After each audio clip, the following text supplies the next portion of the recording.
Hi everyone.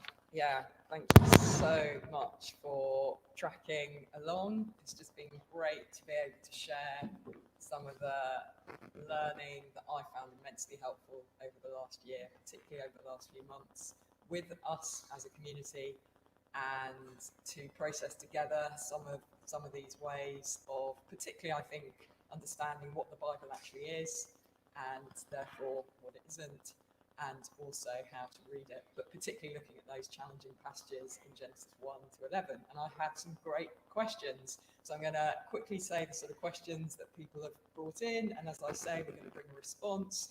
If these questions were easy to answer, then someone else probably would have answered them a long time ago. Really good questions. So we got a number of different themes. We've got the science questions.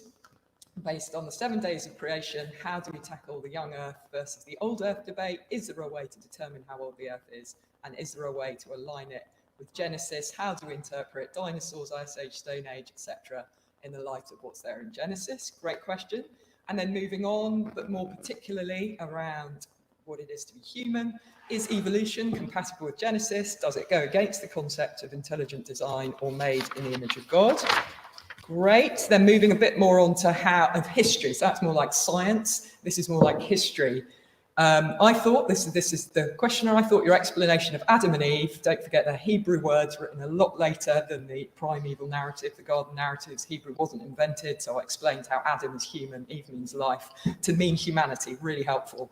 In the light of this, how do we humanize, consider the story, the other characters in the Old Testament?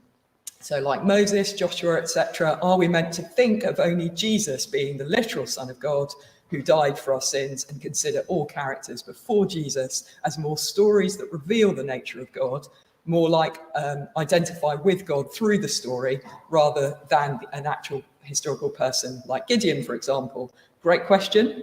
Then we're moving on to the formation of the Hebrew Bible. When do you think Genesis was written? I love this because we're all now beginning to kind of go, oh, right, okay, it all might have been and looked a bit different to what we thought, which is a very helpful, liberating journey I've had as well.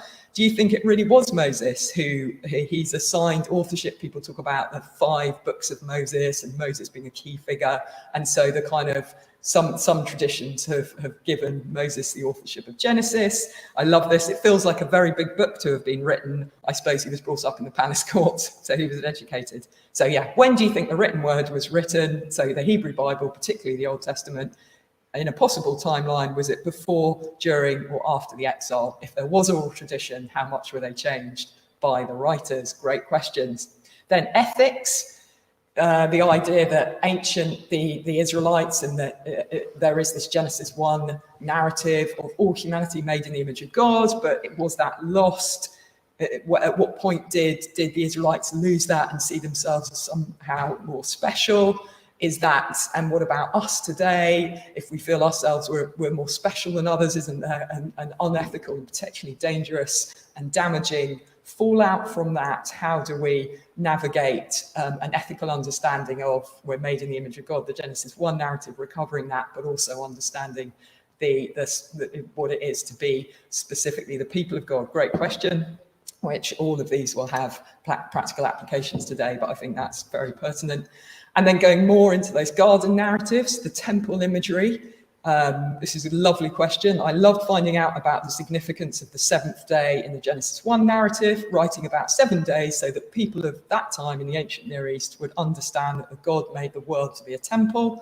I wondered if there was any literary construct that showed in a similar way that the Garden of Eden might be symbolic of God's presence. And then wondered if the tree of life planted in the garden was a symbol of Jesus. I love this because this is a Holy Spirit imaginative way of reading the scripture. We start to see things that maybe we didn't see before, and that this person's making a connection between the tree of life and the garden. If we eat the fruit of Jesus, will that produce the tree of life? Will that produce the fruits of the Spirit? The idea of God, Jesus being food and not living by bread alone, but by the words of God, and Jesus being the word. And so the kind of looking to connect different symbolisms, particularly though, is the Garden of Eden. Where's the temple imagery there? Can we see that as a sacred space as well? And then a great one, absolute brilliant. problem of evil. It's just a few good ones today. Where does the serpent come from? This is in the Genesis 3 Garden of Eden narrative. And who controls the serpent? Fundamentally, if God created the serpent, does that mean that God has a choice between good and evil? Brilliant. And then finally, great finisher, which we may get to. It may be that this is more of an unraveling and chewing over and processing together over a period of time, but essentially the practical application. I think the most important question for me today is, how does Genesis narrative transform my walk and talk with those that my purpose is to be good news to? Do I really know the significance God has placed in me and his plans to use me to bring about his kingdom on earth? And that's absolutely fantastic. So we will do what we can to get to these. Let's start with the first one. Based on the 7 days of creation, so there's a narrative in Genesis 1, which actually has creation in 6 days, and then the 7th day that doesn't end. How do we tackle the young earth versus the old earth debate? Is there a way to determine how old the earth is? And is there a way to align it with Genesis? How do we interpret dinosaurs, the Ice Age, Stone Age, etc., in the light of what's there in Genesis? Great. So I think the first thing we need to do is completely disentangle the scientific project from the biblical narrative. They're doing completely different things. And the Genesis 1 talk I gave really presses into what they're doing compared to what the scientific project is doing now. This is really crude, but simplistically, the Genesis 1 narrative is saying who? Not many Elohim, spiritual beings.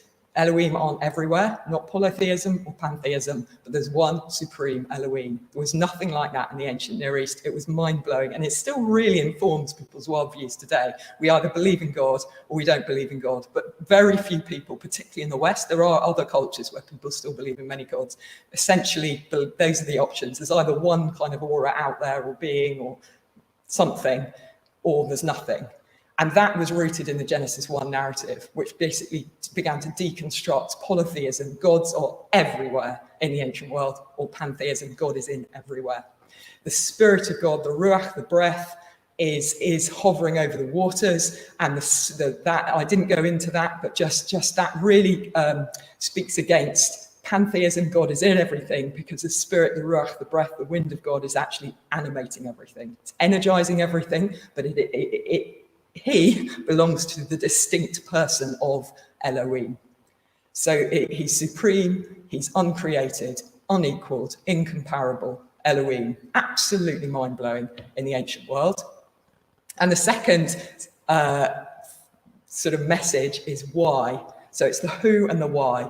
Our hyper-materialistic scientific project is really, really focusing on the how, the materiality of the how. But the biblical narrative is focusing on the who and the why, because those are going to be transcendent words. So the scientific project isn't one static thing. There are tens of thousands, if not more, scientists in the world, and hundreds, if not more, branches of science. It is vast, it's dynamic, it's fascinating. It's the reason 1 in 2 of us are here today, because of the fruit of medical intervention. Mortality rates on women in childbirth are 1 in 2 die without medical intervention. It's the reason I can speak to you now with the fruits of technology.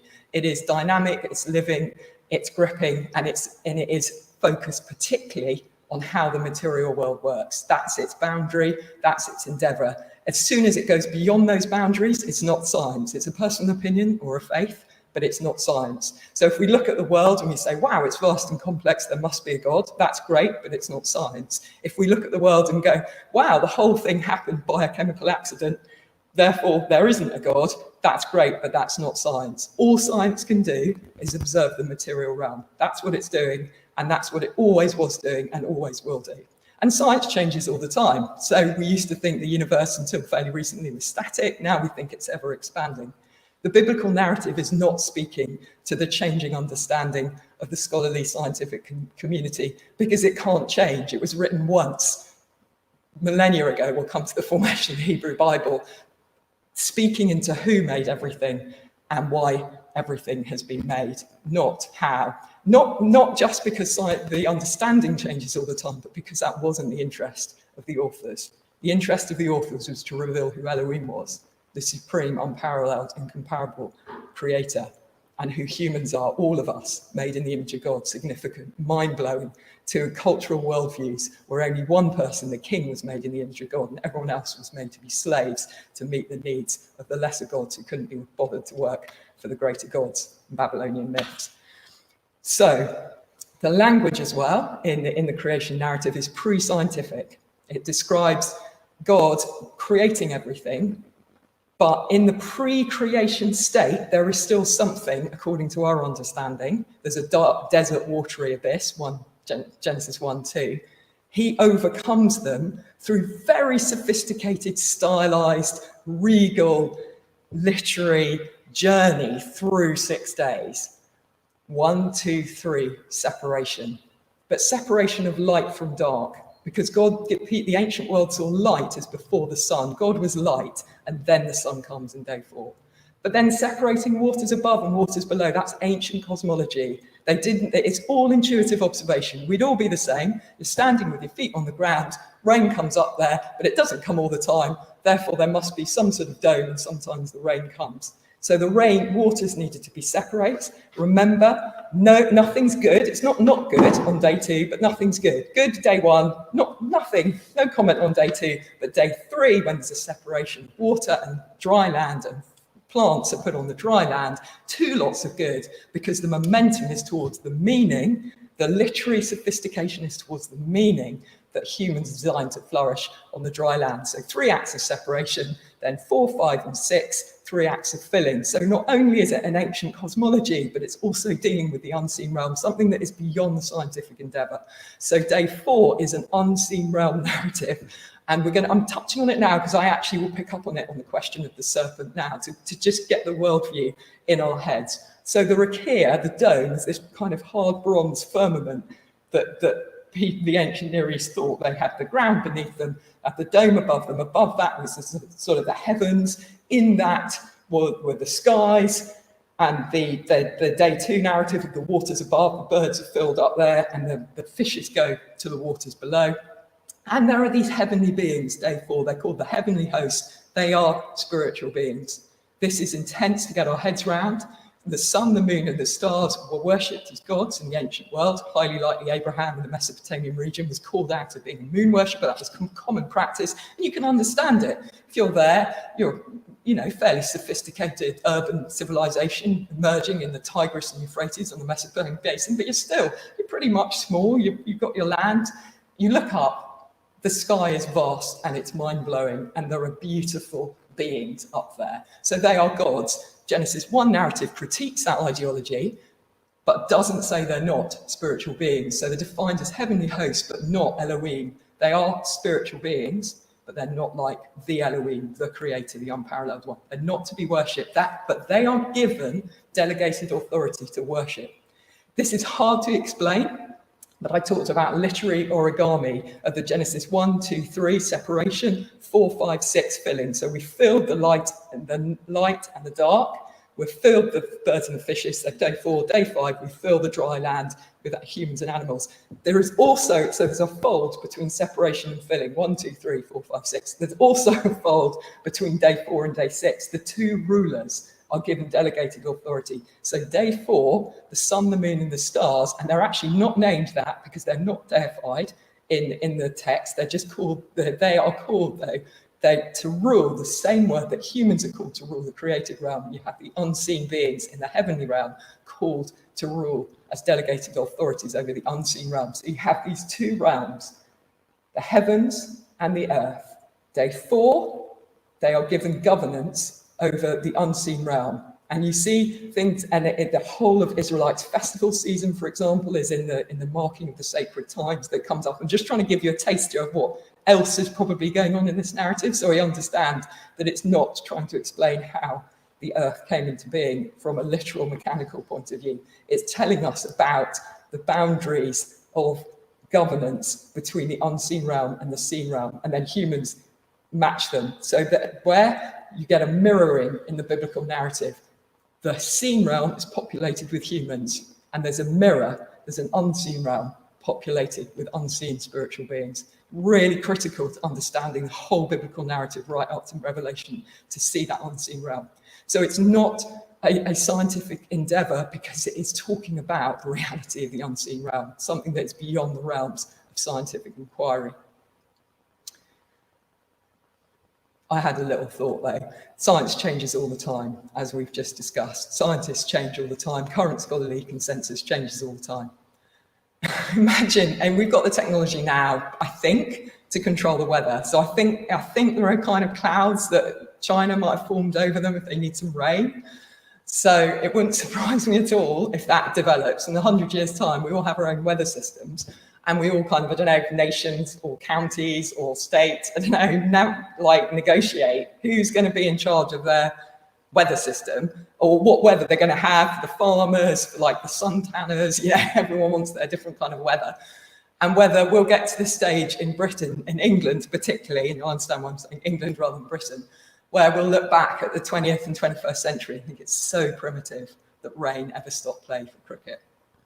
That's just a little thought I had about potentially 100 years later of technology and how primitive we might think it now, that we would just be driven by the weather when we played our cricket. Anyway, our children think it's quite primitive because there's no other sport where rain stops play. We've had to explain why. So you can see that they're just doing two totally different things. Let geologists discover the age of the earth. Let archaeologists do their work in terms of the prehistory and the sociology of civilizations, and let the biblical narratives do the work of telling us who God is, who we are, and how the world really operates in terms of the seen and unseen realm. Is evolution compatible with Genesis? Does it go against the concept of intelligent design or made in the image of God? Absolutely brilliant question. I think this is really personal, and I've drawn this out separately because I think there's something about the biblical narrative which really sees and values humans as sacred space. We get to this imagery in the New Testament where Jesus himself is where heaven and earth come back together. He defines himself as a temple. He defines believers as a temple. We're all made in the Genesis 1 narrative as the image of God. So humans are seen and unseen. We are not just physical material beings, we are spiritual beings as well as human beings. And that's the challenge of the current scholarly consensus over the evolution of humans. So how do we interpret those origins in terms of the biblical narrative? Well, I just think, so firstly, going back to the first answer, I'd really recommend, if you want to have just it's a free online classroom, and it helped I found it by accident, and I just found it incredibly liberating and helped me start sort of deconstruct and reconstruct in a very gentle way what the Bible is and how to read it, but particularly the context of the ancient world, and that it's a pre-scientific prophetic community that wrote it. The online Bible Project classroom seminar, it does the Hebrew Bible, introduction to the Hebrew Bible, and Genesis 1, the kind of cosmology of Genesis 1, really helpful. And they'll have all sorts of bibliographies for that, so I'd start there. This one, I think this is quite interesting. If this is quite an interesting work published in 2019, the genealogical Adam and Eve, the surprising science of universal ancestry. And I think really I mentioned this man, this academic scientist, physician, just incredible brain, in the second talk I gave. But he kind of identifies this problem. Evolutionary science teaches that humans arose as a population, sharing common ancestors with other animals. Most readers of the book of Genesis in the past understood all humans descended from Adam and Eve, a couple specially created by God. These two teachings seem contradictory, but is that necessarily so? In the fractured conversation of human origins, can new insight guide us to solid ground in both science and theology?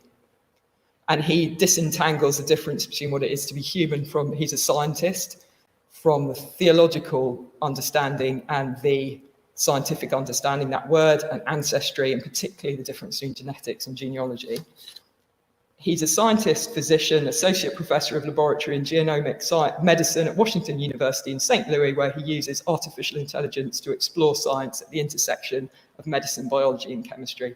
And it's particularly either this book, which you're welcome to borrow, but also online. He is a Veritas Forum speaker and blogs at Peaceful Science. There's just a lovely spirit of partnership, collaboration, really trying to wrestle with these questions in an honouring and respectful way. So for those who really want to pin down this critical issue of the kind of current scholarly consensus around the origins of humans in terms of our material origins, and then the biblical narrative that we're made, sacred spaces made in the image of God, I think he's probably helpful. Personally, I'm happy to hold both because I think they're doing two different things. The person in front of me is significant and made in the image of God. I just know that, and I'm happy to walk that. So then we get to, so I hope we understand now. Please look at Genesis 1 talk again if I've been too quick in trying to disentangle science and the biblical narrative. But the biblical narrative there are three things. It's an ancient Mediterranean text, and this is Michael Heiser, absolutely brilliant. I'll mention him in a minute. It is pre-scientific in terms of its understanding of cosmology, its understanding of reproduction, and its understanding of the seat of the intellect, the writers were. And in that worldview, everything is spiritual. It really speaks of an unseen realm. So that is the narrative we're looking at when we're reading the Bible, and we need to be good travelers, go over a bridge to a country a long way away in a different language and listen to what the biblical authors are trying to say. We believe it's a divinely inspired word, that God speaks to us through it still today, even though it's not primarily initially for us, because we believe God's speaking a transcendent word about who we are, who he is, and why we're here, and that still stands today. I also think the weakness of putting all our eggs in the basket of the interpretation of the scientific endeavour, for example, culturally saying, therefore, there is no God, is we are totally naive to the reality of the unseen realm, and therefore the problem of evil, which I'm going to come to in the last question. So there are strengths in our current scholarly consensus which are mind-blowing. As I said, the understanding of medicine and technology has made our lives incomparably, just we're alive for a start, we live much longer, and you know, there are so many aspects to our lives, for example, health, that we're grateful for. But the weakness is there's a lack of understanding. Or there isn't, it's just not the boundaries of the scientific endeavour, but it's something that biblical narrative still speaks to today. It's the reality of the unseen realm. So the formation of the Hebrew Bible, when was Genesis written? Again, I've actually done a chart for this on the Genesis 1 talk, so I haven't got it up again on the PowerPoint, but if you look at the PowerPoint slides on the Genesis 1 talk, absolutely brilliant. If you look at this comes from the Genesis 1 free online classroom through the Bible Project, through Tim Mackey, but essentially you have this sequence of events. You have the events in history that actually happened, and I'm going to come to that in a minute on the question of how are these figures stories, or are they historical? Then you have the oral traditions about them, as was mentioned here in the perceptive question, and particularly some early songs. Deborah, for example, there's a song where people who know the difference between ancient Hebrew and ancient Hebrew know that was one of the songs in Deborah's song in Judges that would have been a very early oral tradition of passing down a story. And if we all know that, if we think oral tradition's quite weak, partly because we don't need it, we rely on technology to remind us of anything we need to know. So we don't need to use our memory in that way. But also because we're literate, so we write stuff down. Now, in pre-literate cultures, oral tradition was incredibly robust and resilient through song. So often the singing would be incredibly accurate and passed down generation after generation, incredibly accurate retelling of events that forge a tribe or an individual, or never an individual, a tribe or a community's identity and maybe a sense of their destiny, all passed through oral tradition. And it was robust and resilient, more than we can understand now, because we don't need to use it anymore. And particularly, though, we would understand that song is very easy to learn without sitting down and learning. If you have to learn a text, just written words, it takes a lot of effort. But learning song comes pretty easily, or poetry, and therefore some of those earlier stories would have been passed down through poetry, which is absolutely fantastic. So then you start to get early written traditions, and you'll see in the Bible there are moments where God tells Moses, for example, to write down about a battle that he's witnessing and they're winning. And then the 10 Commandments, the 10 words are written on stone. And then you get early collections of those written traditions, and they're starting to piece together. These are all kind of prophets, Israelite prophets in the ancient Israelite community, sensing what God is saying and how he's interpreting what's happening to the community and speaking to them. And then finally you get what's called proto-editions of the biblical books. This will be before the Babylonian crisis, the crisis for 700-800 BC. You start to get the prophets, and their words are starting to be written down and formed into kind of proto-editions of biblical books. And then you go through, if you like, the Wall of Fire, which is the 70-year exile period, and you come out the other side at some point within 100 years. You get the Torah, the first 5 books, the Nevi'im, the Ketuvim, the Tanakh, the Hebrew Bible, the 24 scrolls of the Hebrew Bible, which form the New Old Testament that Jesus and those who lived in the region of Jerusalem and Judea would have read. And then you get about 250 BC, a translation into Greek, the Greek Septuagint, which would have been in the scrolls of the synagogues across the Greco-Roman empires. So that is a very brief history of the formation of the Hebrew Bible. It's vast and complex. Tim Mackey does some great podcasts on this, My Strange Bible podcast. You can also watch him give talks on it, 45 minutes or an hour and a half long on YouTube. If you just Google formation of the Hebrew Bible, it's really helpful. So then ethics. This is a great question.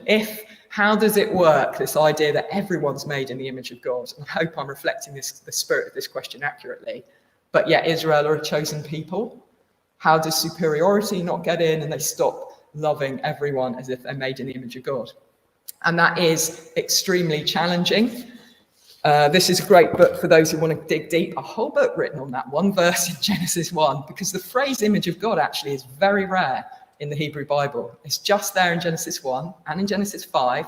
And essentially then Paul brings it in. Jesus is the image of the invisible God into New Testament theology. So it's quite rare that it's in there. It's really interesting. So he talks a lot more deeply about Liberating Image, J. Richard Middleton, and he talks a lot about the Mesopotamian ideology around who the kings being in the image of God, and the ancient Near Eastern context, what that would have meant, and the generosity and benevolence of the Elohim God, the Yahweh Elohim, compared to the violence of, for example, the Babylonian god Marduk, who splits in half Tiamat, the chaos goddess of the sea, and creates humans then to be slaves. So it's really good on the context, and it's really good on what that means.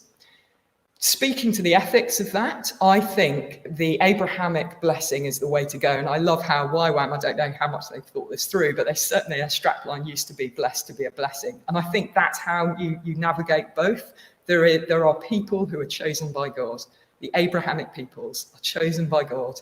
Abraham, Isaac, Jacob, and their descendants, the 12 tribes, the nation of Israel, they are blessed by God in a very specific way to be a blessing to the nations, to reveal God's light to the nations, to recover Eden for the nations.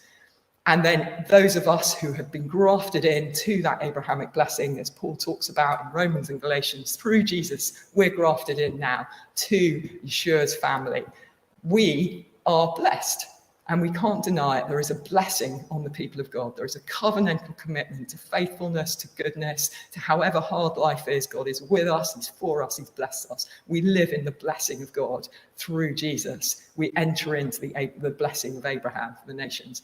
But in order to be a blessing, and that's where it goes wrong if we don't acknowledge we're blessed on the one hand, or if we resist letting the blessing flow out to the nations on the other. And I think that's where we can fall off that horse and become unethical. The plumb line is to acknowledge that the people of God are blessed. God said to Abraham, I'm going to bless you and bless all the nations through you. And so we are conduits of God's blessing, his recovery of Eden on the nations. And the ethical way to live, therefore, is to see everyone as the image of God. So I hope that speaks into that question. I'm sorry that was so quick. These are such big questions, and I want to do them justice. So temple imagery in the garden narrative. Yes, we're beginning to see that this absolutely spiritual, deified ancient world is in the Hebrew Bible as well. But the Hebrew Bible is totally clean and free from any sort of pagan mythology, polytheism, pantheism. It's unbelievably pure in its narrative account of who God is and who we are, but still very much delivers a clear message about the reality of the unseen realm. And we see there are, I think, some people would disagree with this, but I think the scholarly consensus is going towards this direction, that the garden narratives absolutely adopt some of the understanding of gardens as sacred space from the Mesopotamian context, trees, rivers. You can imagine if you live in the ancient world, these are places of delight and abundance and fecundity and blessing, and they are seen as sacred, but for the Genesis 2 and 3 narrative, they're a particular kind of sacred space. They're the space where heaven and earth are one, which is the story really of the whole Bible. The Genesis 1 narrative, the cosmos is God's temple. It's all sacred space. And then Genesis 2, he pins down this very small human-centric moment where Adam and Eve, as we know, Hebrew names given later to two figures, humanity and life, are placed in this sacred space where there are trees, where there's a river, where there's precious jewels and gold, where it's probably on a mountain because of the river flowing for it and later references. But the invitation to really see it as a sacred space is an invitation in the way we're designed to read the Hebrew Bible, which has been called Jewish meditation literature, where we read it again and again and again. As we read later, we suddenly really understand the temple imagery in Genesis 2 and 3. So we get to Moses' tabernacle, and I talked about the three kind of, you have the outer courtyard, the holy place and the most holy place, and the same and in Solomon's temple. You see that, that feels like that's a reflection of what's going on in Eden. Eden's a region, then there's a called delight, literally just given in Hebrew, given a capital E, given a name, delight. Then there's a garden, and then in the middle, there is a tree of knowledge of good and evil, and the tree of life. And then there are also other images, particularly in the Solomon's temple, which look like they're forming mini Edens, micro Edens. So they're looking back to the sacred space of the Garden of Eden. So the menorah is seen as the tree of life. It's like alive with light in both Moses' tabernacle and Solomon's temple. There are cherubim, which are, I hate that you could call them cherubim, but I think that reminds you of slightly fat Raphael angels, that sort of chubby things that sit on things. These are not, these are kind of animal creatures with wings, powerful guardian throne spirits. I'm going to come to them in a minute. They are in Solomon's temple, and we know that they were guarding the entrance east of Eden. They all face east. Eden faces east. Moses faces the tabernacles all have an entrance to the east. There are palm trees, fruit trees, there's flowers and so on in Solomon's temple reflecting back. And in Ezekiel's temple, later on, there's a river. And then right at in the end, there is no temple in the end at Revelation, because God is the temple, but then there's a river and there's trees and so on. So the imagery of the temple narrative in Genesis 2 and 3 is there, but it's also understood through reading later narratives back and understanding the ancient Near East and Mesopotamian understanding of gardens and trees and rivers as sacred. Finally, Adam and Eve are given a priestly role because they're given exactly the same phrases that priests are given later on in Moses' tabernacle to work and take care of the garden, a pun on absolutely agricultural gardening work, but also a ministry before God as priests in the temple and tabernacle. I hope that connects in. The holy mountain of God later on we'll speak about when we get to the problem of evil question is also referenced later as the Garden of Eden. If we look at Psalm 1, there's this beautiful Eden imagery. I mentioned this last week.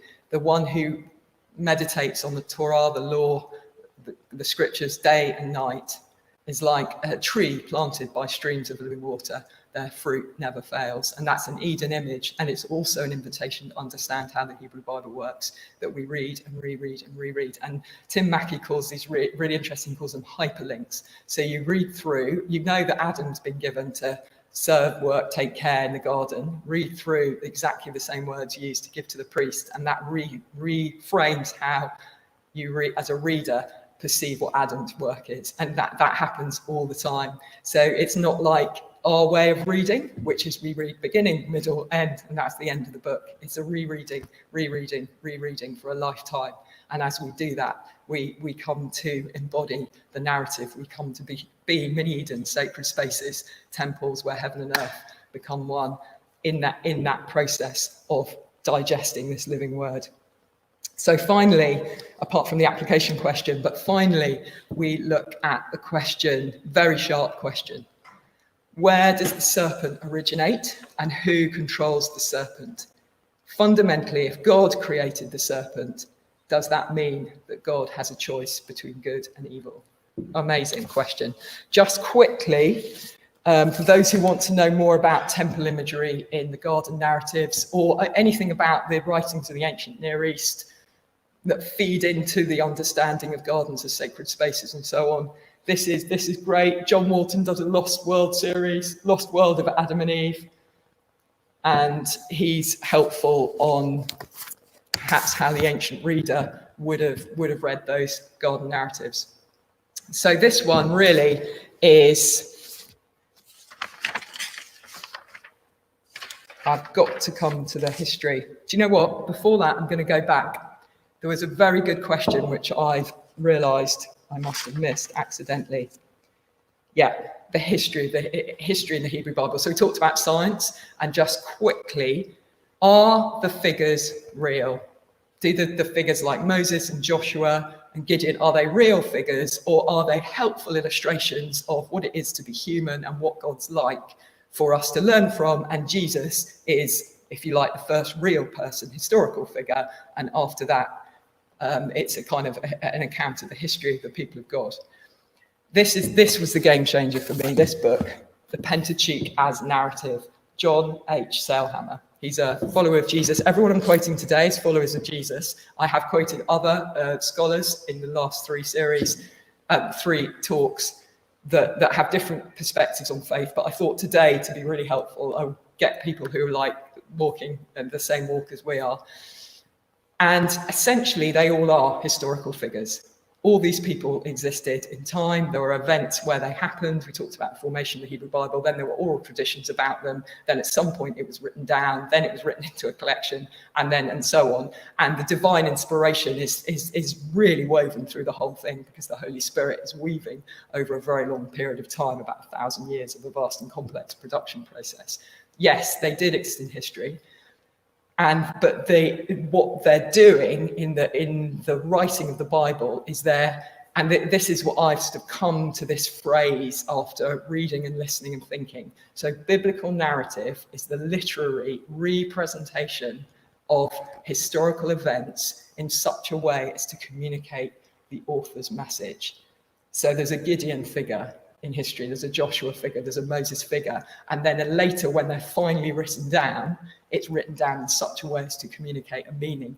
The meaning being, and I've said this again and again and again, humans are flawed and we need a Mashiach, a Messiah, an anointed one to fill in the figure of what it is to be truly human that's revealed in Genesis 1. This isn't the time to go into other ancient sacred texts that write about the same people and they're not flawed. So this is an interpretation of the human condition but absolutely based in historical figures and real events passed down through oral tradition, written tradition, and then collections, and then finally put into the Hebrew scrolls, which are translated into the Greek, and then become the foundation of our single volume Bibles that we access in English today. I hope that helps. Sorry if that's too quick. But yeah, Pentateuch as narrative is absolutely brilliant on understanding it's the way it's written about which communicates the author's message. Great, so just a little one now. Where does the serpent originate and who controls the serpent? Fundamentally, if God created the serpent, does that mean that God has a choice between good and evil? So we talked about, I briefly mentioned, day 4 and day 6, the rulers of the hosts above are spiritual beings. They are called sons of Elohim. They're the divine council in Job and in other places. And then in day 6, we have human beings who are given authority to rule over the created world. So there are these two realms, the seen realm and the unseen realm. And in the garden narratives and in Genesis 1 narrative, essentially they're one, but they have different areas of jurisdiction. So when we talk about the seen and unseen realm, we're trying to use language and categories to explain a world that is perceived so differently to ours, which is everything is spiritual. So they wouldn't, for example, understand natural laws, like if an apple fell out of my hand and fell to the floor, we would define that in terms of things like the law of gravity. In the ancient world, it was the gods that enabled it to fall and kept it going, and then it fell, or God, Elohim. So everything is spiritual in the ancient world. God and for the Israelites, particularly the prophets who wrote the Hebrew Bible, Elohim, the supreme unparalleled Yahweh Elohim, creates everything and sustains everything all the time. He is the energizing, life-giving, loving, kind, generous, benevolent energy behind the universe. And it's really important when we read these texts that we kind of have that understanding. And there's also, he has a divine council, as it's been called really helpfully. And at this point, I'm going to reference this book, which I think is kind of probably this man's life work. He's a Hebrew scholar, Michael S. Heiser. I think he reads other ancient dead languages as well. He does, The Unseen Realm by Michael S. Heiser. He does a Naked Bible podcast, which is really, it's accessible. He's pretty feisty because he comes from quite a conservative kind of Protestant tradition and basically had a moment in teaching. I think he was like even, teaching Hebrew, where he suddenly came to some passages in the Psalms and was like, these have all been translated. It feels like the English translations have translated out the unseen realm because we don't know what to do with it, and all those difficult passages because we don't know what to do with them in our hyper-materialistic worldview, which has even influenced translation. So really interesting journey personally, and he's produced a number of books, of which this is probably this is the kind of most recent updated one called The Unseen Realm, where he deals with all the complex issues around gods and Elohim and spiritual beings in the Hebrew Bible. And he helpfully gives this phrase, that the divine council. So God has this divine council that's mentioned in the beginning of Job. The heavenly host, the stars, they're all spiritual beings. And then humans have our created domain, the seen realm.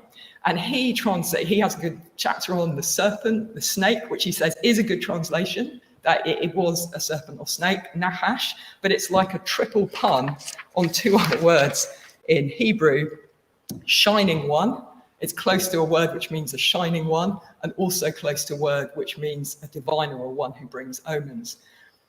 And essentially, he then, remember about rereading. So you have the Genesis 2-3 narratives, you have this kind of serpent who could be like a shining one or a diviner, some kind of omen bringer in the Genesis 3 narrative. And then as a reader, you get through to Isaiah 14, 12-13, and Ezekiel 28, 14-17. You have two kings of Tyre and Babylon, and they are proud, and their hearts are kind of turned away from God. They think they're gods. And then suddenly this reference to a being in Eden, on both of them, the holy mountain of God, this beautiful cherubim with this guardian who walked on the fiery stones of Eden, in the jewels of Eden, but his heart became proud and he fell to the ground. And in reading that, there's a trigger with the references to the Garden of Eden, the holy mountain of God, back to the Genesis 3 narrative for the reader to think, okay, this isn't an animal. This is actually a divine being. This is a spiritual being who is actually come out of that position of delegated authority under God and is in rebellion. They have resisted whatever that delegated authority of hosting on day 4 is. Something has happened, and this spiritual being is not in alignment, reflecting God's delegated authority of Elohim over the unseen realm. This spiritual being is in resistance or rebellion against God. So that's why Eve has no concern talking to this being. It's totally normal to her. There's no fear. It's not strange, because she's talking to a creature that is a spiritual being. Now, again, I found this really helpful, but we have words like seraphim, and we just call them seraphim. The Hebrew, it's the Hebrew word with a capital S. Seraph is actually a pun. It's two meanings. The seraphim that worship the throne of Elohim, of Yahweh Elohim in Isaiah 6, when he's filled with a vision of God and his temple and the holiness, and seraphim are worshipping. And seraph actually means snake and also means burning one, because I think the link being if a snake bites you, it burns. So these are creatures worshipping in the vision of Isaiah with wings. So spiritual beings that come in human form never have wings. The whole angels with wings is a completely bizarre medieval myth. It's spiritual beings come in human form as humans.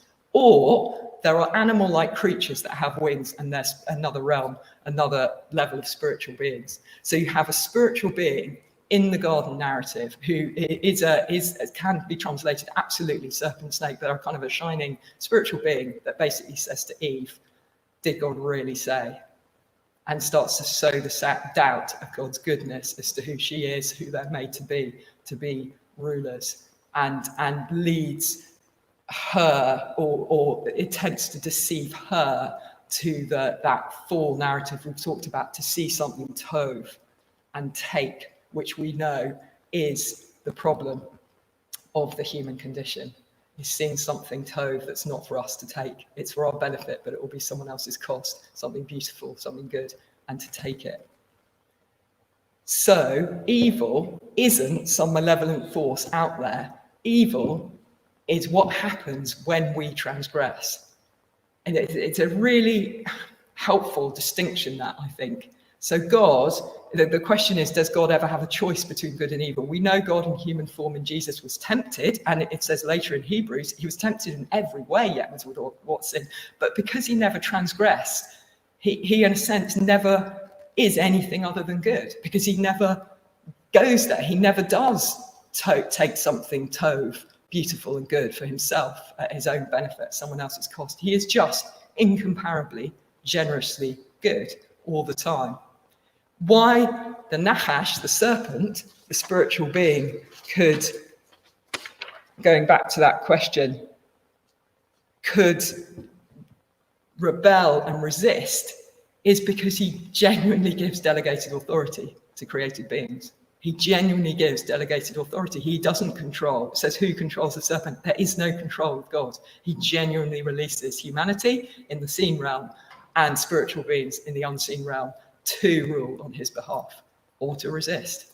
And this one resisted. So there is no evil. It says there's no ra, no wickedness ever found in Yahweh Elohim. He is totally good, perfect, beautiful. There is no, he never has and never will go beyond the character of who he is, which is so inspiring, so reassuring, and so comforting. We learnt that in the Genesis 1 narrative. But in the Genesis 2 and 3 narratives, we learnt that humans are free, and here we can see also spiritual beings are. They too not rule the unseen realm in alignment with Yahweh Elohim's purposes. However, there is a whole narrative arc in the Bible about how God deals with them. He calls them to account just as he calls humans to account. So there is justice, there's protection, there's God's providence, and God moving everything towards a beautiful and glorious completion. He is never outdone by the freedom that he gives his created beings. He, in the end, will still make a way to a greater and glorious and more hopeful future for us in the world, in a world which is very much populated as well with an unseen realm.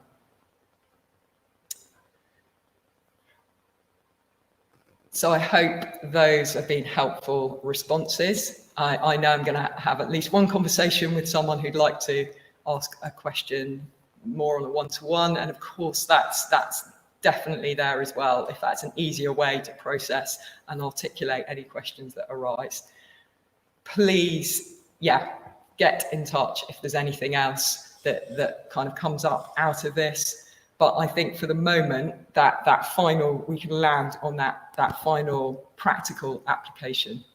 I love this question. I think the most important question for me today is, how does this Genesis narrative transform my walk and talk with those that my purpose is to be good news to? Do I really know the significance God has placed in me and his plans to use me to bring about his kingdom of earth? Firstly, and this is something I've been picking up over the last few months, is we tend to have a rush to practical application. We don't really like the idea of going into something about how mythology in the ancient Near East if it isn't pertinent to my life now. There are many reasons for that, not least our time and our attention is crowded. It's intense to give time to anything. We want to make the time that we give to anything really work, really be fruitful and productive and meaningful. But I think the lesson I'm learning from this is not to rush to practical application, but to read and reread and think and process in community, to pray things through, to find the difficult passages, to wrestle with them. And we find that the word, as the person who asked the temple imagery question, the word, the tree of life, it starts to forge life in us. Over time, we start to see more clearly how the world is. We start to live more in alignment with Yahweh, Elohim's ways. We start to understand more how the unseen realm is working and what principalities and powers, as Paul later calls them, are in operation. That said, I think there are some takeaways. So sit with the word, just sit with it and allow it to read us, allow it to shape us and change us, and we will find the application flows. Also, I think there are some learnings from this. The first one is humans are significant. This is really contested culturally at the moment, that humans are significant, because it's very hard to interpret a hyper-materialistic where there's an obsession with the materiality of our origins, to say that people kept alive by a dying star who are formed by a chemical accident are significant. It's very hard to make that leap. And I've heard a lot of the justice movements recently, those that don't believe in God have to say quotes like, there is no justice, there's only us, because you can't argue for justice if there is no God. So humans are significant because God does exist, and we are free, and we are accountable, which is the message of Genesis 1 to 11. In other words, there is justice because God exists. Secondly, I think we need to then draw away, really, really respect the understanding of the unseen realm that the biblical authors give us that still stands today, and nothing in our culture can speak clearly into. Our culture craves an unseen realm. If you look at our cultural imagination, if you look at the most best-selling books, if you look at the most watched and highest grossing movies, they all are two realms. Whether it's Harry Potter or Marvel or Star Wars, the Lord of the Rings, all of these are operating. There is a two-realm narrative going on in our cultural imagination. We crave it, we want it, we know at some level there should be it. I even would say that's where it's that vacuum of not having clarity of thinking in our public discourse around the unseen realm that is a vacuum to suck in conspiracy theories. I think it's because we know deep down something else is going on beyond a materialistic reading of the universe. And if we don't clearly articulate what the biblical narrative is saying, what really is going on in the unseen realm, we will be taken aside into kind of escapism, or worse still, into believing things which are not true, believing conspiracy theories which just aren't true and they're not real. What is real is an unseen realm.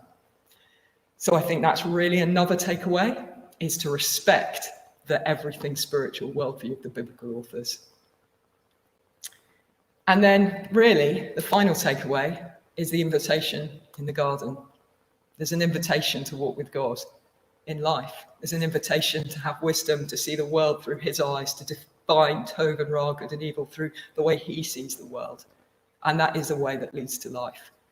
And that is something we can do right now. We can say, God, I want that way. I want that way of life. I don't want to be constantly tripping up, trying to make it life work for myself, trying to see something Tov, something beautiful, and take it for myself and transgress. I don't want to live in that cycle anymore. I want to live in a way that will allow that to be crucified, but walk past that and take hold of the tree of life and live with you in your wisdom, in your ways forever.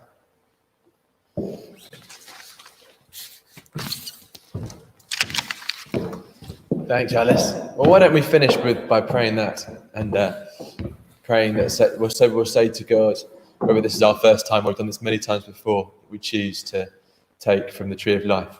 And we recognize you're the one who gives us wisdom, and we seek your wisdom rather than choosing to eat from the other tree. So let's pray that, shall we?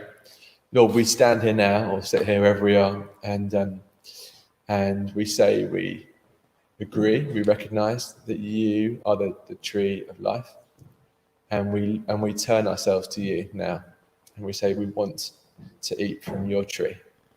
We want to follow your tree. We want to follow Jesus, the Son of God. And we ask you and we invite you to shape our thinking, our way of seeing the world, our way of living according to your wisdom. We say yes to that. We ask you to take us on that path. Amen. Great. I think also it'd be good to mention, so there's the Bible Project resources. There's also Biblios, which Alice has been developing over the last 10 years and launched during COVID. And Biblios, if you're not aware of it, bibliosadventure.com is a product that Alice has built over many years to help people to get into the Bible in community. Lockdown has changed that a fair bit, and there's a new version going to be coming out in the next few months of Biblios. But this is a great resource where Bible Project helps you to listen to podcasts, watch videos. The aim for Biblios is that you discover the Bible and how it all fits together and what it means in the context of community. Ideally around a table. There's card games, sort of top trump type stuff. There's little videos which we've filmed in Israel and around the world on location to kind of give you a sense of where it all happened. And then there's maps and there's various little activities, and it's an interactive way. It's great if you're not a reader, but it's great if you are a reader as well. So that's Biblios, and you can have a look at the website there, and there's a new version of that coming out in the next few months. So it is. I think it's an exciting time to the church. We're so grateful for the Bible Project and to Mackie, what they do for that. They bring so much great stuff, and personally, I just love the fact that we haven't got to feel this place of sort of fighting science. You know, in my earlier years as a Christian, I felt I had to sort of defend God against science, but that's not what we're called to do. And this has liberated us from that, hasn't it? To appreciate both, and they're not contradictory. Great. So we'll finish there. And earlier in the comments, you'll see that we've got links to our fortnightly email, which has got details about what's going on in the church. And particularly, want to highlight One Church, One Day. So this Tuesday is our 24 hours of praying for the city, joining in the momentum of many others. 55 or so churches that are praying for Bristol right now. And then there's our afternoon outside church here at 4:00 at Hope Chapel. Great.